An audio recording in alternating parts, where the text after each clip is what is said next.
Hello, everyone, and welcome to Arthritis Talks. I'm Dr. Sean Bevan, Chief Sciencer at the Arthritis Society. Thank you for joining us tonight. While we've come together for this event from many different places, I would like to acknowledge the land on which I am located on and on which our Toronto office stands is the traditional territories of the Mississauga of the Credit First Nation, Anishinaabe, Huron-Wendat, and Haudenosaunee Indigenous peoples. Today, this meeting place is home to many First Nations, Inuit, and Métis peoples, and I am grateful to have this opportunity to live and work on this land. Today, we are fortunate to welcome registered dietitian Cristina Montoya, who is here to answer some of the most common questions we receive about arthritis-friendly eating. We are very fortunate that Cristina has a long-standing connection with the Arthritis Society. Not only has she contributed a lot to our online information at arthritis.ca about nutrition, she was actually a volunteer at the Arthritis Society 15 years ago, answering our 1-800-ARTHRITIS line to give people answers they're looking for about arthritis. I know she'll be doing more of that this evening. Before we get started, a few logistics. This webinar is best viewed on a laptop or desktop computer. If you have technical difficulties, please email arthritis.talks@arthritis.ca for assistance. If you have a question for our presenters, you can submit it through the Q&A button at the bottom middle of the screen. We'll try to get to as many questions as possible during the hour that we have together. You can click on the chat icon in the bottom middle of the screen to access the chat and connect with other participants and the Arthritis Society's chat moderator. If you'd like to close the chat completely, just click the red X icon to close out of the window. We're pleased to continue to provide captioning of our webinars to accommodate the diverse needs of our audience, and you'll see that running along the bottom of the page. So many of the questions we received in advance followed similar themes, so as usual, we will address those answers first before going into a live Q&A at the end of the session. And before we get started, I want to thank our event partners, Pfizer, United Way Winnipeg, and others for their financial support of our Arthritis Talk series. So with that, let's get started. And first, a warm welcome to Cristina Montoya. Cristina, what are your first recommendations about eating to people living with arthritis? Thank you, Dr. Shen, and I'm happy to be here. Well, my first recommendation is start healing your relationship with food and break free from diet culture. And why? Because diet culture is everywhere. Instagram, TikTok feeds are constantly loading our head with ideas of food, bad foods, good foods, good diet, bad diets for arthritis. But they're mostly based on personal experiences and not evidence to support their claims. To this day, there is not evidence that support that a specific diet will cure your arthritis. In fact, there is evidence of the impact on restricted diets and weight cycling. Multiple studies show that weight loss results in arthritis pain relief, especially for those with osteoarthritis. Even a 2018 study reported that overweight and obese older adults with osteoarthritis who lost 10 to 20% of their body weight improved their pain, function, and quality of life. Weight loss has also shown improvement in disease activity and even improves the chances of remission for patients with psoriatic arthritis and receiving anti-TNF blockers. So, of course, you want to jump into the newest diet that promises that quick weight loss solution. But unnecessary diet restrictions can often lead to nutritional deficiencies such as B vitamin, iron, magnesium, protein, and they in fact increase your levels of fatigue. Dieting also decreases your metabolism and your body becomes more efficient at utilizing calories and it starts to lower your body needs for energy. So they start storing and leading to more weight gain. So that's what we call the weight cycling. It can be very encouraging to start losing weight, and usually these diets feels like you lose weight 10, 20 pounds within a week or two. But that deprivation of food can actually lead to guilt and negative emotional impact. Dieting leads to disorder eating or like eating disorders and truly impact your mental health. So some studies actually show that weight cycling affect physical health and potentially increase the risk factors for cardiovascular disease and inflammation. So slow and steady wins the race. We want to achieve consistent and attainable weight loss goals. It's all about behavior change, not a one size fits all approach. So when we think about uh, our relationship with food, what type of eater are you? Try assessing what type of eater are you? Are you the careful eater, the clean eater, the one that typically are constantly focused on reading nutrition labels, focusing, excuse me, it's like that you're spending every waking hour on counting calories, excuse me, planning the next meal, the snack, but then you feel like you ate so well during the weekdays that you can splurge over the weekends. So the issue is that you become so militant with your relationship with food that's all you think about. You even become the food police and start food shaming all those around you. There's no balance. Then we have the professional dieter. Excuse me. Ooh, excuse me.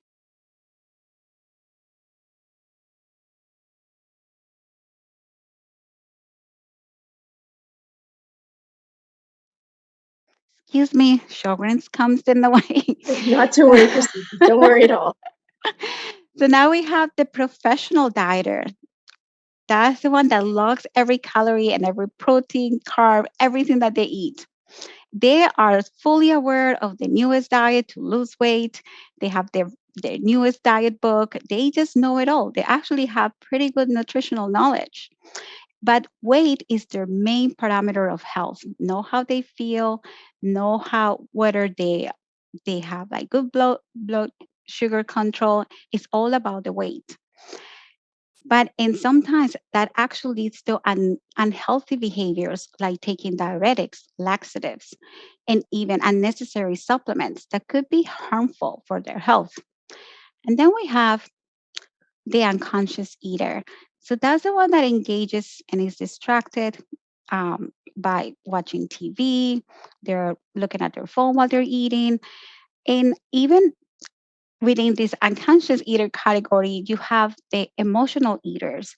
And I feel that many of us with autoimmune or arthritis fall into this category when we feel pain, when we feel depressed, or when we feel fatigue.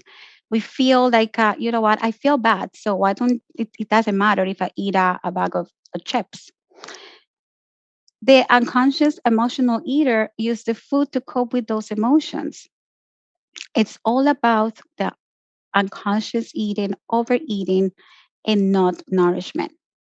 So so I invite you to start thinking about what is your relationship with food before even engaging in any nutritional um, dietary pattern. So intuitive eating has been called like the anti-diet. And rather than focusing on restricting of what you eat to shrink your body, it encourages to self-reflect and being mindful of what you're eating, and how you're eating it. It's always very important to ask yourself, how is how is the food making you feel? And it could be two extremes. You have those who they know if they eat a full bag of Oreo cookies, they're going to feel sluggish afterwards, and they need to listen to their bodies and make sure that, yeah, I should pay attention to this. Maybe I should slow down on those cookies, or what else is going on around while I'm eating. But then they also have others when we come to the clean eaters that they're eating so much like green juices, bunch of like green salads all day, and they experience like diarrhea. And perhaps these particular patients may experience irritable bowel syndrome. So all these raw vegetables can actually be very kind of harmful for their bodies. So we have to assess what are the extremes, what are the foods that are making you feel good, are making you feel energized, and then start thinking and have these and change these conversations in your mind. These are from clients that I have in the past. And I really love when they say, I'm way more in tune with my body. I recognize how certain foods make me feel. I keep reminding myself that it is a marathon, not a sprint. Thanks so much, Christina. I think all of us are thinking about what category we're in there in terms of kind of eaters. We have received a number of questions about anti-inflammatory nutrition. So could you elaborate a little bit more about what that actually is? Oh, anti-inflammatory nutrition. There is not an actual set definition, but what I could say is that an anti-inflammatory way of eating and not a diet incorporates and combines anti-inflammatory ingredients that work better than single nutrients or foods, and they're suggested to modulate pro-inflammatory pathways. This way of eating is rooted in the Mediterranean diet and plant-based dietary patterns like vegan or vegetarian, but it doesn't mean that you have to eliminate all animal products. And this dietary pattern can actually be very helpful for patients with other chronic diseases such as diabetes, cardiovascular diseases, which are also often present in patients with arthritis. So before even, what are some of those? Oh, I think something was missing here. Before even talking about the anti inflammatory foods, we should also acknowledge what are all these foods that can promote inflammation. So, the Western diet or the standard American diet is known to, let me just kind of going back a little bit, is going to it actually have found to have compounds that are pro-inflammatory. So ultra processed foods, excessive intake of omega-6 fatty acids, and that's including like an excessive intake of vegetable oils like corn, peanuts, soy oils, red meats. They can trigger the body to produce pro-inflammatory chemicals such as arachidonic acid. Refined sugars like energy drinks. Also, think about those delicious Starbucks drinks in the summer, fruit juices, energy drinks. They can release inflammatory cytokines. They can also increase abdominal fat tissue, which is very active and inflammatory. Sugar alternatives like aspartame and sucralose, just because we go in like sugar free doesn't mean that is like a healthy option or is anti-inflammatory. Think about red meats in particular when they're consumed in excess, right? When you consume it like every day, they contain high levels of a compound that is called advanced glycolation end products, and they stimulate inflammation, especially when it's grilled, roasted, or fried. So, no barbecue season is here, but I just kind of pay attention and try not to overeat it. Sodium, also high salt diets can elevate the expression of inflammatory biomarkers. So, and especially you pay attention when you're taking prednisone or medications like prednisone, it can cause sodium and fluid retention, meaning your body's holding onto extra water. And water retention can raise your blood pressure and contributes to inflammation and swelling of the certain body parts like your eyes and ankles. So, reducing, controlling your sodium intake is so important. So, now that we know that there are certain foods that can promote inflammation, so what are some of the anti-inflammatory eating guidelines that you can start implement starting today? Start including more plants in your diet, which we're going to talk more about it. Support your gut microbiome, include whole grains, nuts and seeds, um, foods low in glycemic index, omega-3 fatty acids, more flavor with herbs and spices. Stay hydrated mostly with water, green tea, herbal teas, eating less meat and being mindful and always practicing that intuitive eating that I mentioned.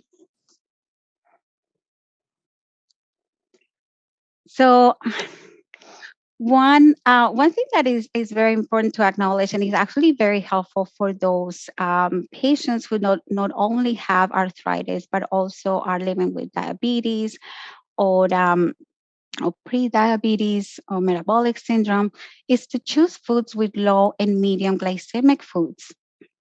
So the glycemic index is a scale that ranks the carbohydrates containing foods and or drinks by how much it raises your blood sugar. So think about a slice of white bread.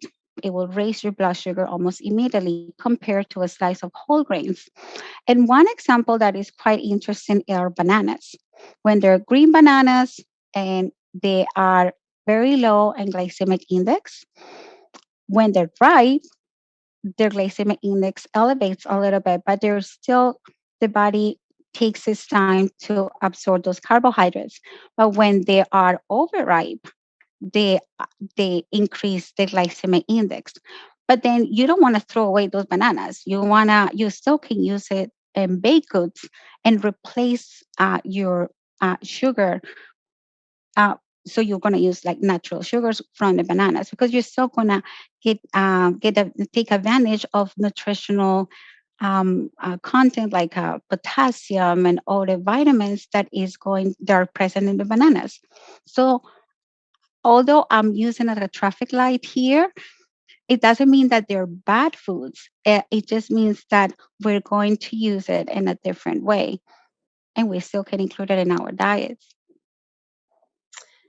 So, Cristina, we know that some of this is probably easier said than done.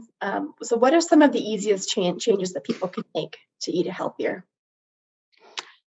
The simplest thing is to start with one change at a time. Even if you start changing, maybe from the eating guidelines that I presented, but start maybe changing your breakfast. And the main thing is to start adding foods instead of eliminating foods. Another thing that is very important that help us to stay prepared and focus is applying some anti-inflammatory meal prep basics. So, excuse me. So I always say like try to check what you have on hand. Like check what you have before you go grocery shopping. Just check what you have in your house. When you are planning for recipes, keep it simple. Keep it recipes that are less than like even 5 or 10 ingredients. So it's easy to manage, especially when you're experiencing pain and fatigue. So always apply the KISS principle. Keep ingredients simple, simple. Keep convenience foods handy. For us with arthritis, it's always helpful to have canned legumes, pre-cut vegetables. I love the packaged salads when I can afford it. They're very easy to use and always keeping like an convenient places in your kitchen.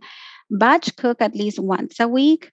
Meal prep within your schedule. And I mean within your schedule, because many people, they tend to meal prep on Sundays because before the week starts. But perhaps your best day is maybe on a Wednesday when you feel better or when your medication just kick in. So just find the time when you feel energized and you feel less pain. And start meal prepping for one meal or a snack at a time. Maybe you just want to work on your snacks, on your afternoon snacks. So try to plan that out. And I'm going to show you and the next slides how you can start doing that and make it a family event. So here I'm with my son and I was making smoothies and he said, Mama, I want popsicles. And I think that's a great way to actually add more hydration into your diet. Um, Without even buying any ice cream outside. You just kind of make your own popsicles at home.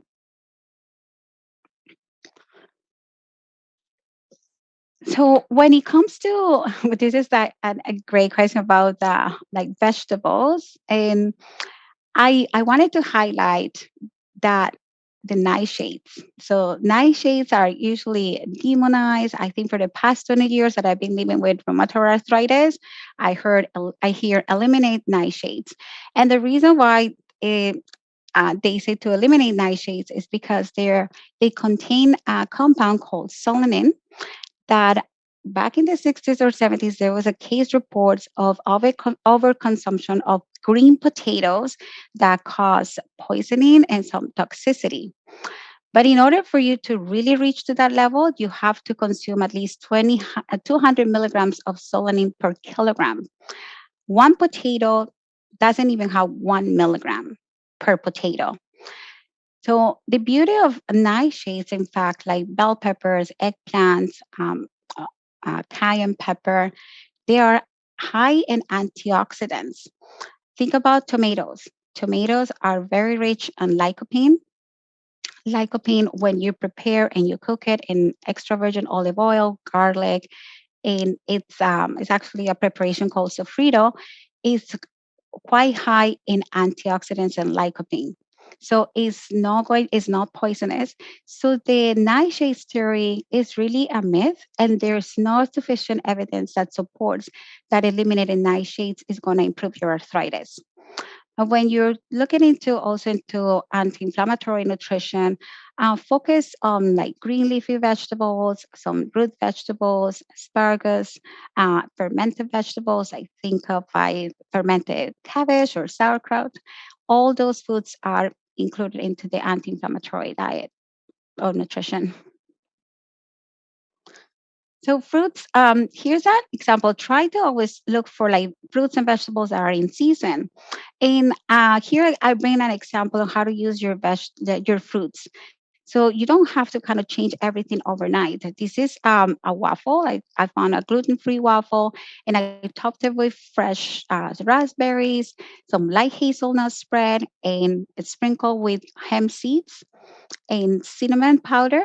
And this is a way of you can add anti-inflammatory foods to perhaps things that you already eat. So maybe you just eat a waffle with butter, but now we're just going to top it up with more anti-inflammatory foods until you get to a point that you can replace that waffle with a whole grain waffle if you find it. And whole grains. Here's a very interesting one. So don't be afraid of whole grains. Whole grains have been also another food group that is demonized, especially when you're going for a paleo diet or the anti-inflammatory or autoimmune protocol. Autoimmune diet protocol, they tend to eliminate all sorts of carbohydrates, including whole grains. And whole grains, in fact, provide anti-inflammatory phytochemicals that sometimes are not even found in vegetables and fruits. They contain B vitamins that are essential to give you energy, vitamin E, magnesium, and especially fiber. It also contains protein. So when you're consuming whole grain on a plant-based diet or an anti-inflammatory diet, you're contributing to consuming more protein to support bone and muscle health. But if you follow a gluten-free diet, which you don't necessarily have to follow when you have arthritis, um, then most of whole grains are gluten-free. So think about wild rice, certified gluten-free oats, millet, quinoa, teff, buckwheat. They're all whole grain and they're gluten-free. I would like to highlight here that perhaps those who are at a higher risk of developing a celiac disease or autoimmune diseases are those with Sjogren's syndrome. Studies have shown that patients with also with fibromyalgia and Sjogren's syndrome may have a higher risk of non-celiac gluten sensitivity. So for those patients, minimizing a gluten intake might be helpful, but not for everybody. And we have the legumes, seeds, and nuts.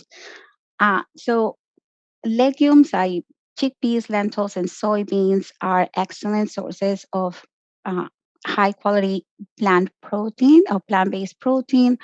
We have fiber, particularly, but they also are high on in lectins. And lectins had also been documented or reported to be inflammatory.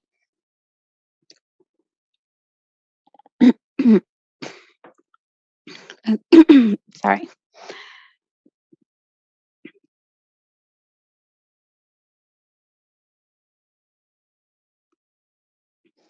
I'm back.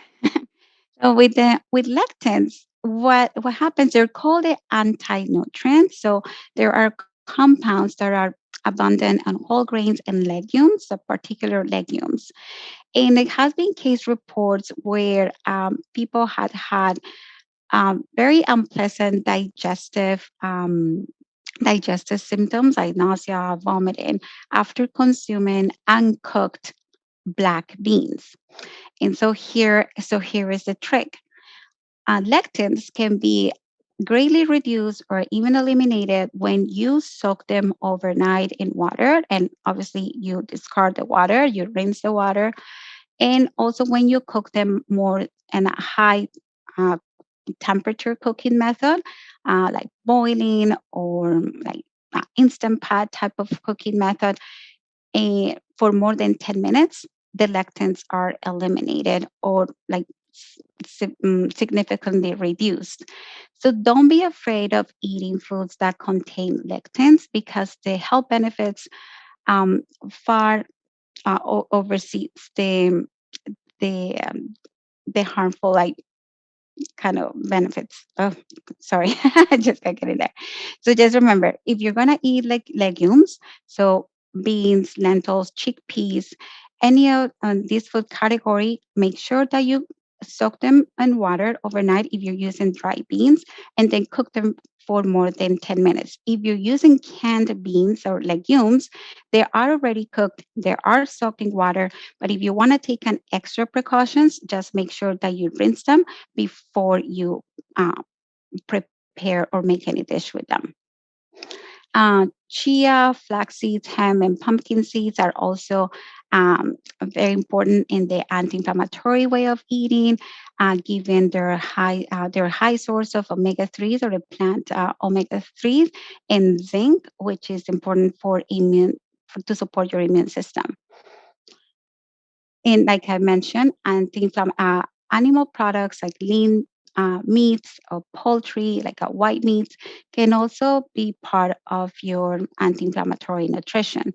What you want to do is perhaps reduce the intake. So maybe keep it to one or twice a week. Red meats, perhaps once or twice a month.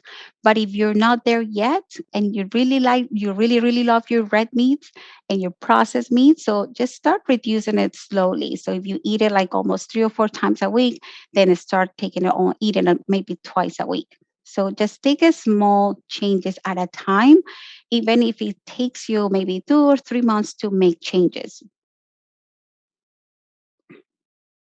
So healthy fats, extra virgin olive oil is the king of fats. So healthy fats, they are is the hallmark ingredient in the Mediterranean diet.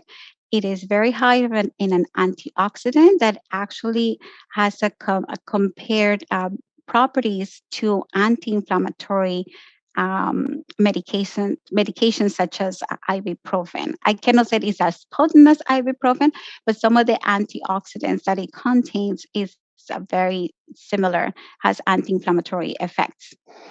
When you really don't like, maybe you don't like the taste of extra virgin olive oil. I didn't like it at first. So I go for a milder taste. So go for the classic or regular olive oil until you get used to that taste. But it's sometimes maybe based on what you're cooking, you might want to try other types of oils. So avocado or flaxseed oil or hemp seed oil could be options as well. But keep in mind that chia or hemp seed oils must be kept refrigerated.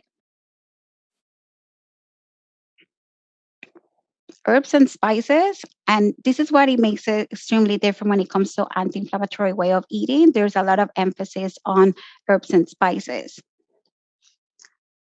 Particularly, probably one of the most common ones that I get asked is about turmeric, ginger, and cinnamon.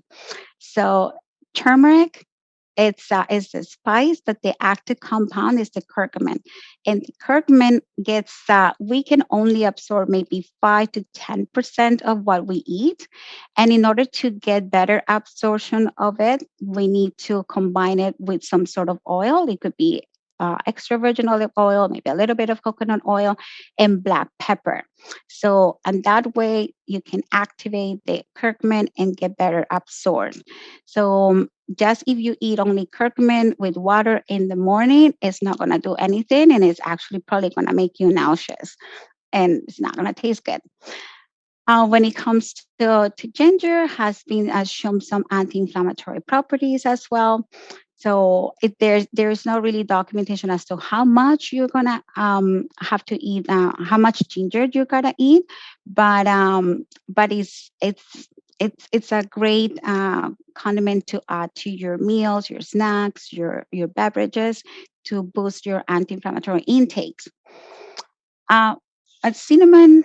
One data here that is very interesting is that cinnamon, cloves, black pepper, and oregano, they contain a specific compound that is called beta-caryophyllene, and it tends to activate certain receptors in our immune cells that promote that have anti-inflammatory properties as well. So the more spices you use, the better, and they also allow you to use less salt in your meals. Oof, that's a mouthful. Yes, thank you, Cristina. I'm glad you prepared the next few slides because we already have a few questions related to this exactly. But we know that there's a lot of talk about gut health and your microbiome. So how important is it to your overall health? Thank you. This is one is excited because we now it recognizes that 70 to 80% of our immune cells are present in the gut.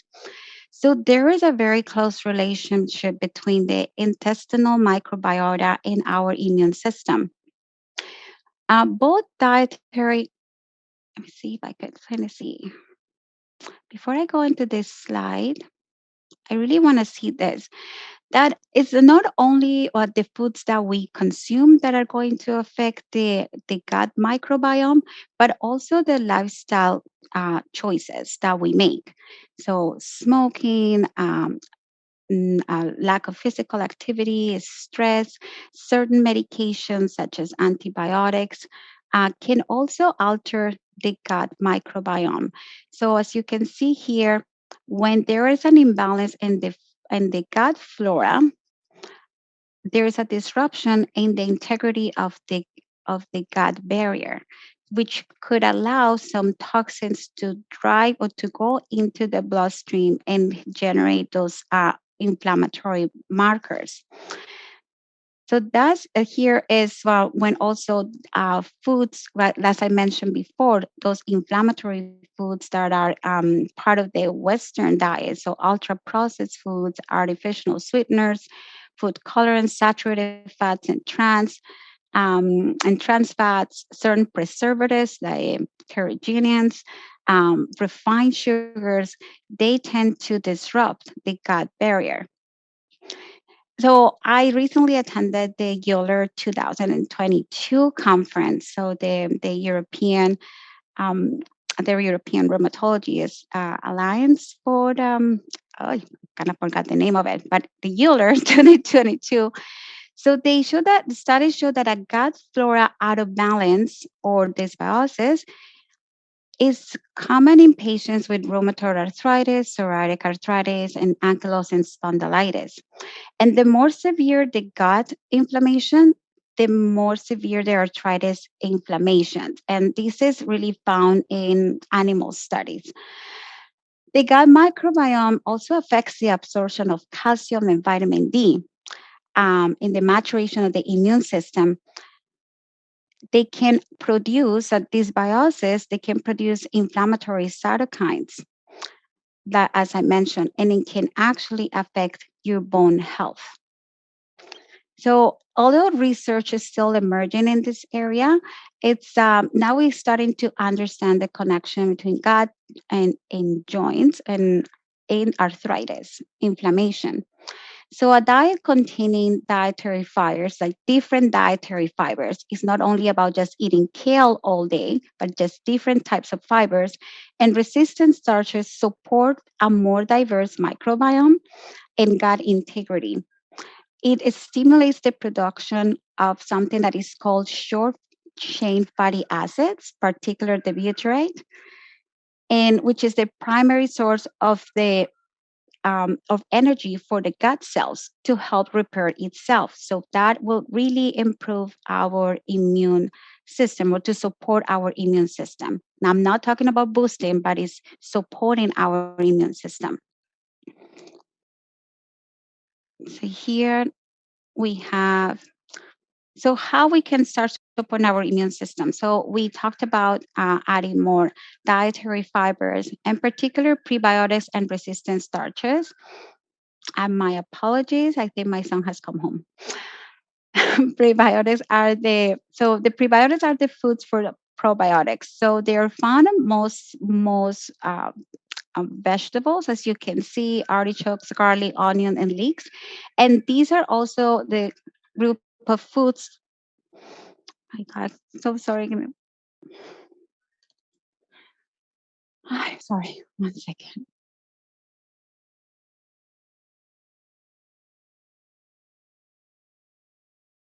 It's back.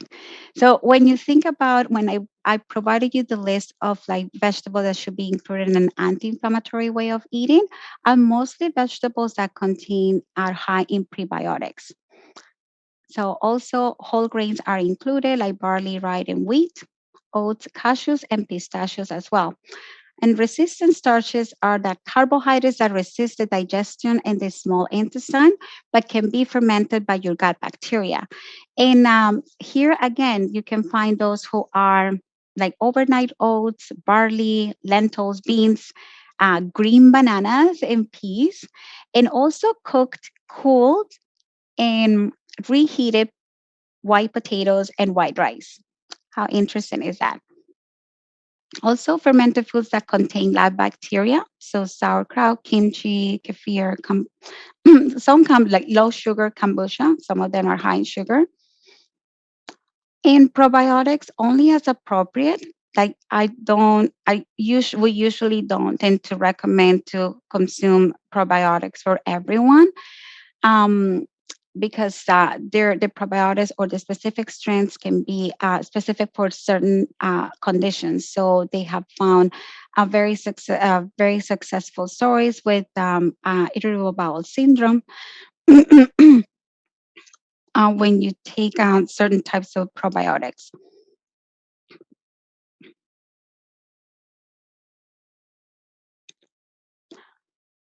So always remember that along with including your anti-inflammatory foods and foods that are going to support your gut health, stay hydrated with water, preferably. If you're going to go for other types of drinks like green tea or herbal teas are preferred due to their high content of antioxidants. And coffee and wine can still be allowed in an anti-inflammatory way of eating. If you don't drink alcohol, don't start drinking it. But if you already do,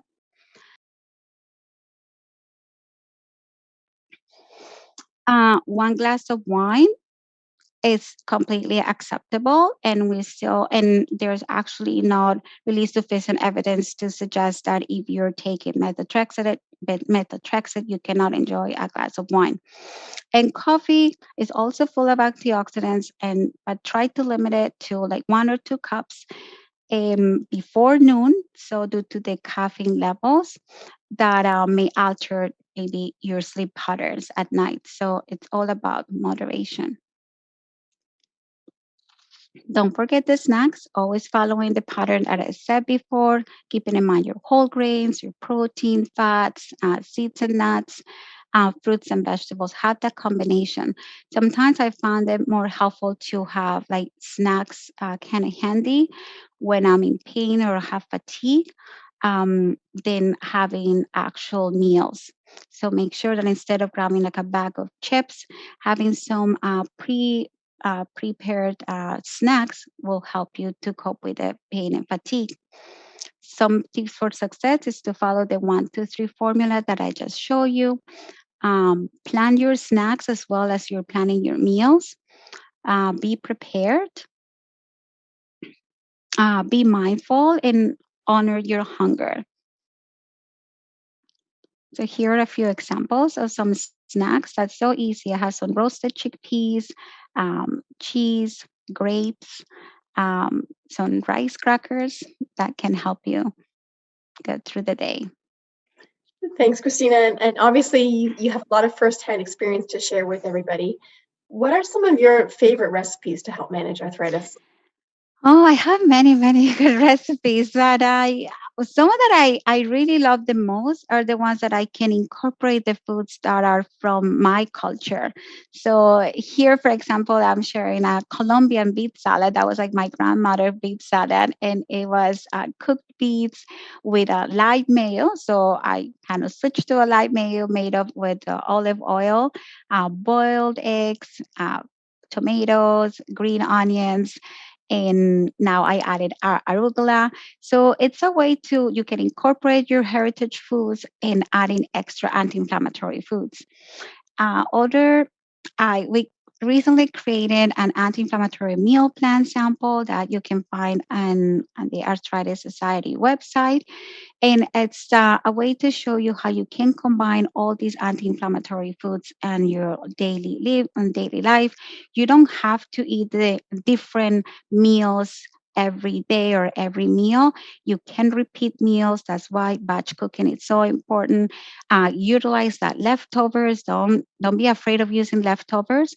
Just like you can see here that we prepared at dinner with a flaxseed crusted salmon, but then we had that for dinner, and then for lunch we made a sandwich out of that salmon with the leftover crusted salmon. So don't be afraid of reusing the foods. Use leftovers. We are in a time where we cannot waste any money. Food prices are on the rise.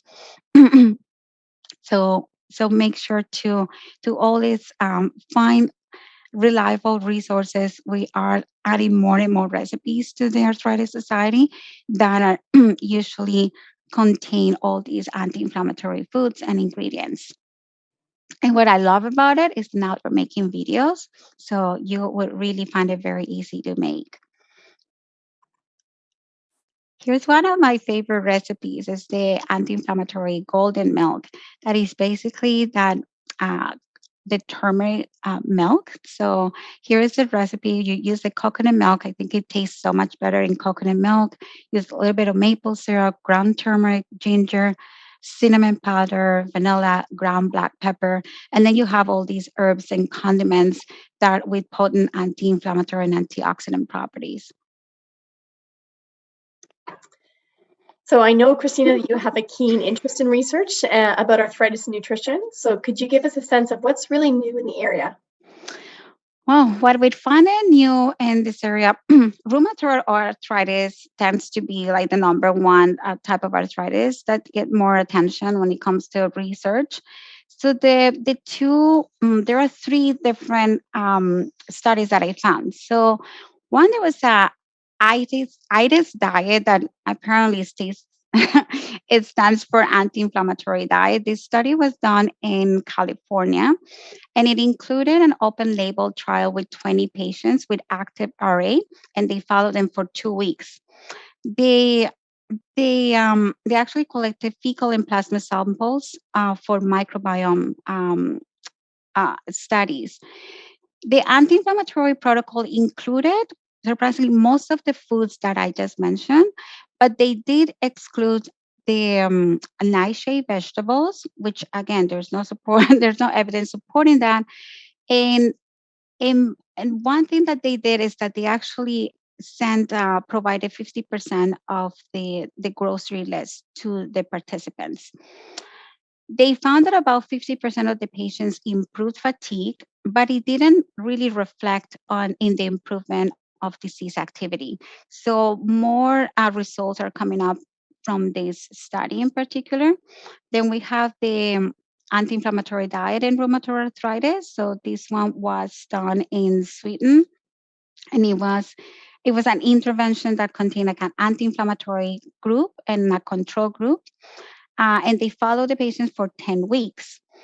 So what it was interesting about this is, again, the foods were provided to the participants, and it included about 50 patients, but they all have a fairly well controlled disease. So they didn't really find any differences or changes in the disease activity in both groups. Um, but they did notice a trend towards lower disease activity in the anti-inflammatory diet group. The last one that I found very interesting and very recent that it was presented in April was the combination of fasting diet and a plant-based diet with patients with rheumatoid arthritis. So in this one, they follow about 52 patients. So they divided in two groups. They followed them for 12 weeks. The first group included a 7-day fast and a plant-based diet. You might be surprised. What is the fast? What the fasting consisted of?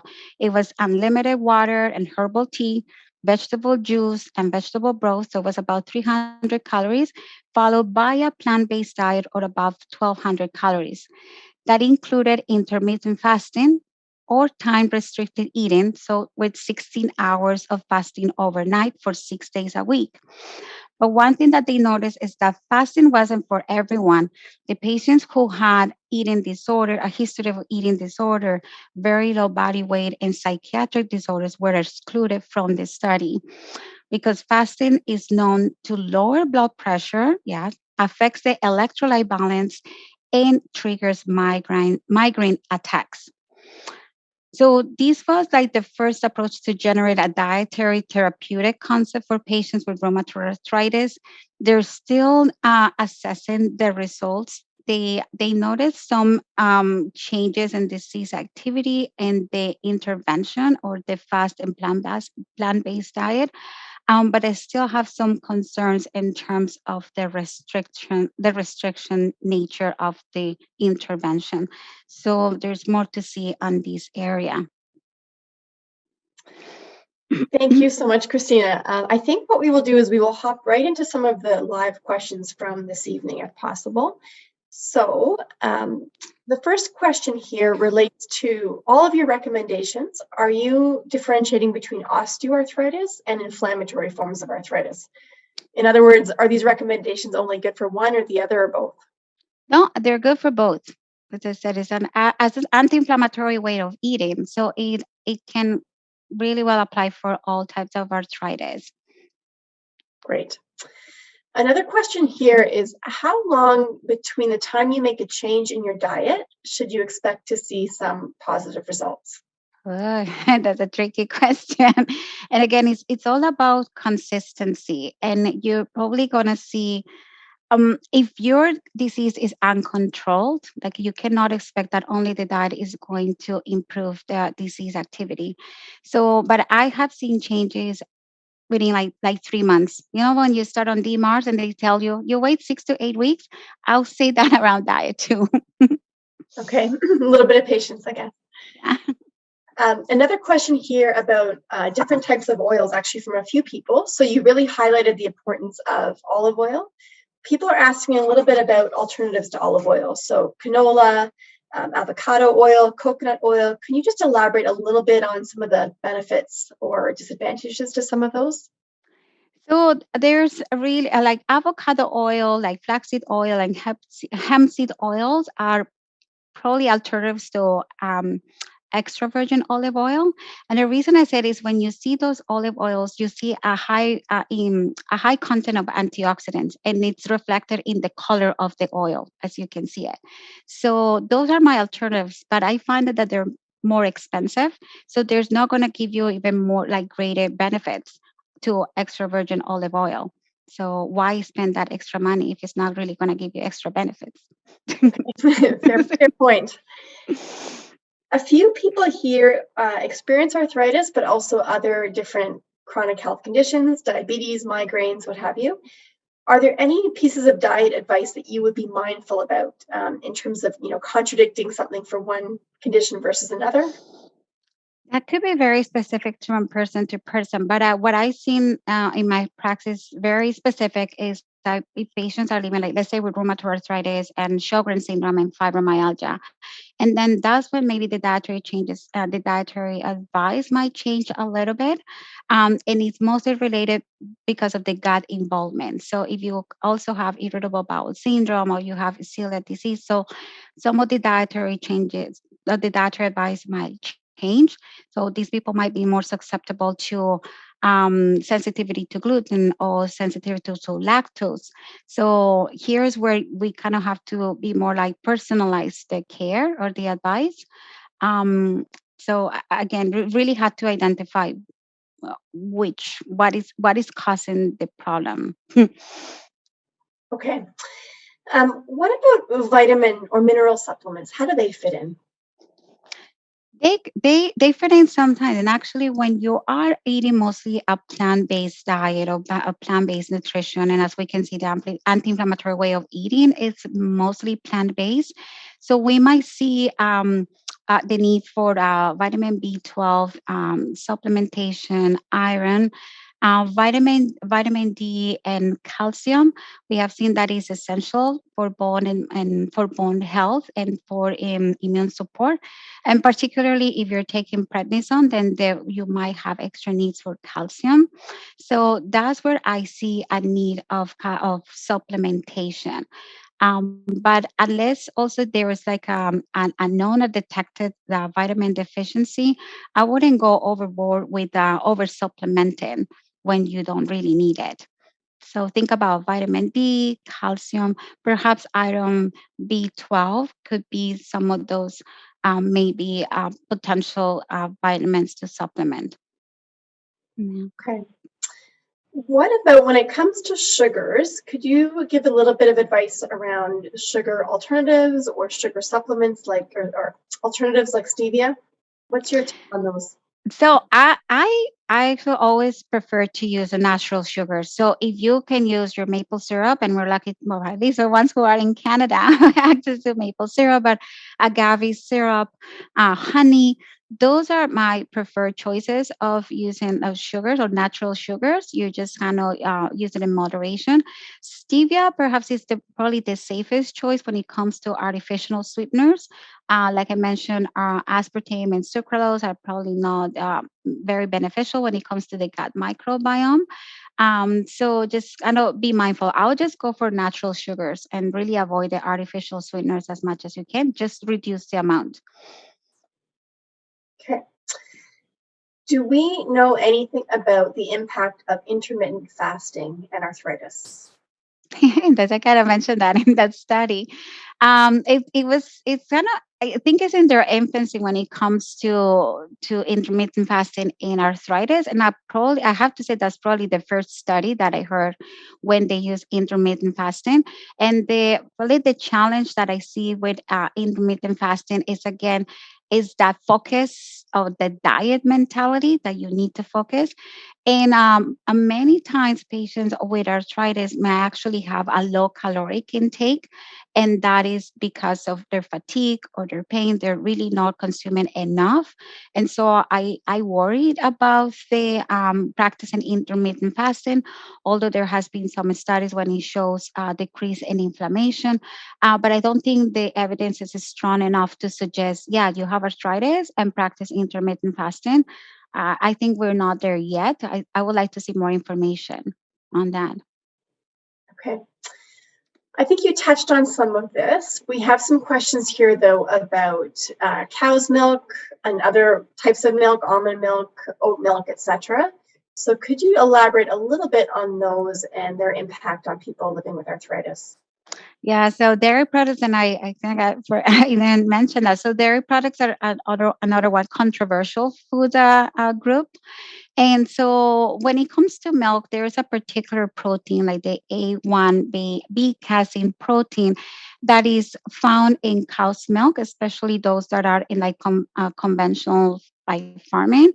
But and that could have shown to be a little bit inflammatory. But if you purchase cow's milk that is grass fed or is actually that with the A2B casein protein, has shown to have to be less inflammatory, as well as goat's milk also has mostly contains A2B casein protein. So if you really, really enjoy milk, those are probably the best options. Those that are high in A2B casein protein and goat's milk. When it comes to plant-based beverages, my preferred choice is soy beverage because it is comparable. The nutritional content is comparable to like the cow's milk. Is higher in protein and other nutrients, whereas like oat milk or almond milk or cashew, they're very low in protein, um, but they are maybe a good source of calcium and vitamin D because they need to be fortified. So if you were to spend on plant-based beverages, I probably prefer the soy. And Silk has a very nice product that it combines cashew almonds and it's fortified with pea protein, so it enhances the protein content. Okay. So when you are making changes to your foods, is there really any method other than trial and error to see what works and what doesn't work for you? Or are there any other pieces of advice you could give people? I like to advise that when you sometimes it's a trial and error. It is. It boils down to that because nutritional studies are very difficult to perform, as I demonstrated. But when you're keeping a food journal of symptoms, not only focus on how the foods are making you feel, but what else is around that food, the food that you're eating. Have you changed medications? Are you taking a new vitamins? Did you start maybe a probiotic? Did you start a new medication? Are you maybe experiencing stress from work, from family? What else is around that meal intake and food intake that may be triggering your arthritis, not just food? So I always try to say, if you're doing a food journal, try to do it maybe more comprehensive and beyond foods. Okay.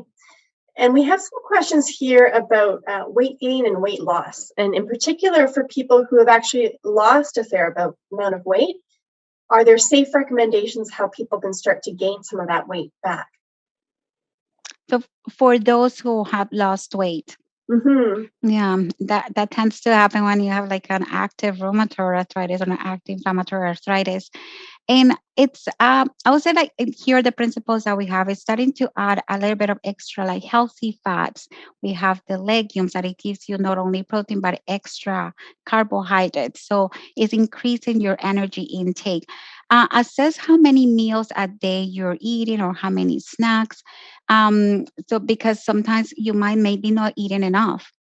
It could be that perhaps it's in that case it's useful to have some food tracking just to assess how much you're actually eating, and the quality of the foods that you're consuming. So that could be very, very specific to that person as to what may be causing weight loss other than just the arthritis. It might be again other factors, but think about what you're eating. Okay. I will end with one question that's come up more than I expected here. I don't think it was on your list. The question is, what about watermelon? Good or bad for people living with arthritis? It's so funny because I did have it in my presentation. So watermelon, it's surprisingly high. It's a food that has a high glycemic index, so it could actually raise your blood sugars. But on the other hand, is also high in lycopene, which is a potent antioxidant. And for patients with Sjogren's or fibromyalgia who have like dry mouth, it's an excellent source of like a high water food. So again, there's not really such as like bad or good food. It's in how you incorporate those foods. And watermelon is delicious and refreshing in the summertime. So I wouldn't take it away. Excellent. Well, thank you so much, Cristina, for sharing all of your knowledge with us this evening. We would like to take a few moments to get the audience's feedback on today's presentation. So for those of you who are watching on the Zoom, you'll see a poll question come up on your screen with some answer options. So just click on the response that reflects your thoughts. And the question here, or the statement here, is I feel more knowledgeable and empowered after attending this webinar. Let us know how you feel. We will also be sending you an evaluation form when we email you the recording. I know many of you asked for that. So if you are unable to access the poll question, you'll have the opportunity to offer feedback at that time. And we really do use that survey feedback to shape our Arthritis Talks series. So we truly value your input. Once again, we are grateful to our partners, Pfizer and United Way Winnipeg, for their support of this event. We will be back in the summer with Arthritis Talks Fibromyalgia. Stay tuned in your inbox for more information on that and help us spread the word. This concludes Arthritis Talks, Anti-inflammatory Arthritis-friendly eating. On behalf of all of us, thank you for joining us today. Please stay well.